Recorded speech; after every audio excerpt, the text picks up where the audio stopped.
Hello everyone, I am Dr. Satyam Udreja, cardiologist from basically Morbi area, and I did my DM Cardiology from the one of the reputed institute, UN Mehta Institute of Cardiology and Research Center.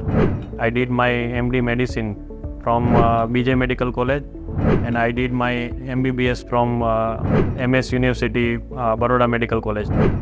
I am in Synergy Hospital since day one, and I am the one of the director and interventional cardiologist for this hospital. We are working in a team of 6 cardiologists, and as a team we are doing each and every complex angioplasty, complex procedure, device closure, percutaneous valve replacement, and each and every latest technology like IVUS, Rotablation.